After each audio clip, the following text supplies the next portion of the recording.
All right, Talca. Keep the camera steady and look where I'm pointing. Don't call me that, Grandpa. Mom and Dad don't like it. I don't want them to get upset and start fighting again. That's how grown-ups show they care. Your grandma and I were the same before she passed. Here, I'll show you how to take photos. Steady now. Film's expensive. Don't shoot yet. Now.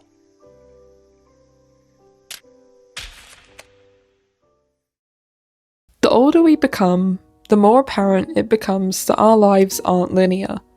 They're way longer than we might realise, and the weight of all those moments that we collect slowly becomes heavier.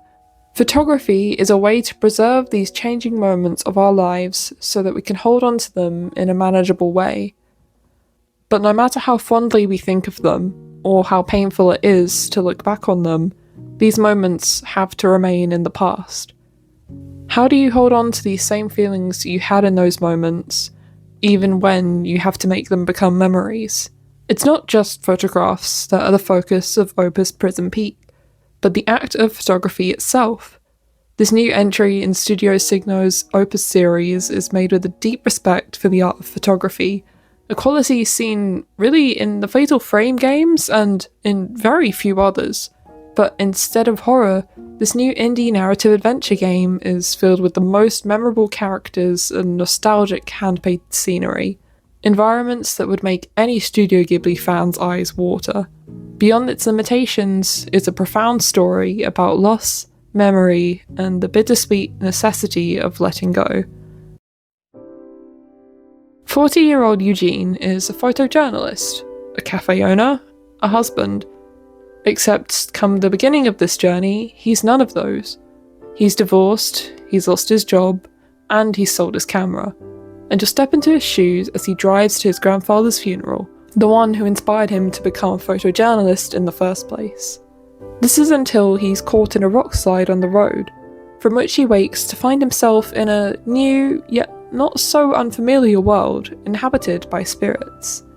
It's in this world he wakes to meet a young girl with amnesia who's later given the name Ren.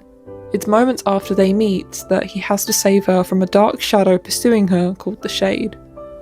After rescuing her from danger, the two begin a journey of self-discovery through Eugene's memories. This is all to bring Ren back to her home, right at the peak of a distant mountain. Eugene's memories are beautifully represented in the environments you visit along the way, from an abandoned station to a long-forgotten city, and even a theatre that once showed a magical movie. Through these beautiful environments, Eugene meets different spirits that represent the different people who have come and gone in his life. By speaking with these spirits in visual novel-style cutscenes, Eugene slowly comes to terms with his past. Eugene records all of his encounters in his journal, a place filled with the thoughts, feelings, and photographs you gather along the way. There's multiple sections to this journal, like a place to put photographs, a place to fill in information about each spirit, and a page you use to gradually translate another language that you hear during the journey. You're encouraged to take your time filling this journal up, making the game feel longer than its 11-hour runtime. You're encouraged to wait for the perfect photograph, to learn about each spirit, and to spot as many details as possible along the way. There are some faster-paced action sequences, but these are few and far between, so it's really a journey made for those with plenty of patience. If you're going to memorise everything you need to put in this journal, you'll really need an eye for detail. This gives the game the same type of cinematic quality that you'd find in Telltale games, right down to the text boxes that tell you how characters are feeling due to your responses. Your connection to these spirits also encourages you to consider how you respond to them. Certain responses will also lead to unique endings.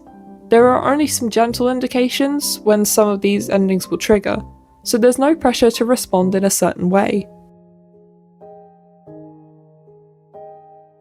This is only possible because Eugene gets his camera back, which he'll be using to take plenty of different photos to advance the story. The camera is more than just the main lens through which you'll experience the journey. It's a well-developed game mechanic that's just as nuanced as taking photos with a real camera. You can't take photos just for the sake of it though, especially as you can only store a limited number at a time. Each shot requires careful adjustments, like adjusting the focus, or adjusting the shutter speed to control the brightness of each photo. You can also switch lenses to see things from different perspectives, with some, like the Dusklands lens, letting you make out hidden details on landmarks. I'm the kind of person to take multiple photos of the same thing, so I really appreciated that this gentle-paced gameplay loop encouraged me to take a step back. I naturally slowed down and carefully considered how I framed each shot. Offering these photos into the fire pits you come across in each area gets you all kinds of rewards, like backpacks, new lenses, and different memories. Although you're not guaranteed to get all of these on a first playthrough. There's so many moments that I miss my chance to get the perfect shots. You can go back to all the moments of the story thanks to a chapter select, but this is the kind of experience that you'd want to have organically. There's something special about Eugene's journal showing how much you take in of the game, something that perfectly suits the game's themes of memory and perception. The pleasing Ghibli-like art style and beautiful backgrounds naturally mean that the game isn't graphically intense. It's hardly a surprise I found it to run smoothly on the Nintendo Switch 2, both in docked and handheld modes. But I found myself enjoying this short but bittersweet experience even more in handheld mode. You'll even get little insights into the development process as collectibles. These are audio logs where developer Brian Lee explains the game's creation process.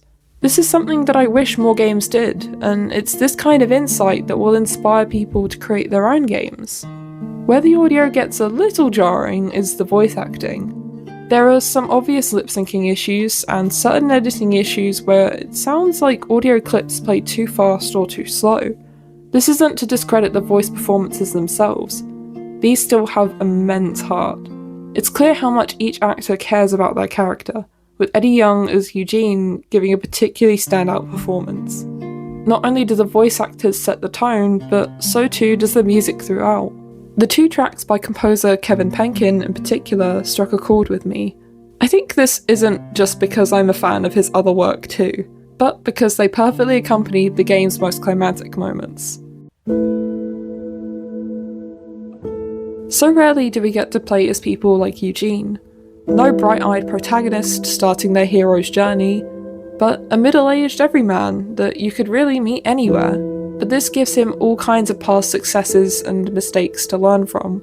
By making this the main focus of not just the story, but the experience as a whole, the game communicates a very clear message. That letting go is necessary for growth, no matter what your age. This idea is perfectly presented through Eugene. It's thanks to his willingness to face his past and let it go that he becomes a compelling character. The game doesn't explore much outside of these ideas, but they're communicated so well through its gameplay, collectibles, and characters that, honestly, this feels like the ideal choice. I don't remember every detail of the game, nor every photo that I took, but I'll always remember this message that OPUS Prism Peak gives to its players, to be brave enough to move into the future, even if it means letting go of the past. Even if this moment becomes a memory, or even if every photo was lost. That's a message that's unforgettable. Thanks so much for watching this review, and thanks to the publisher for providing this review code for Kyusai Media. If you like what you see, then please continue to keep in touch with Kyusai Media. And keep an eye out on our socials for more gaming news, reviews, and features.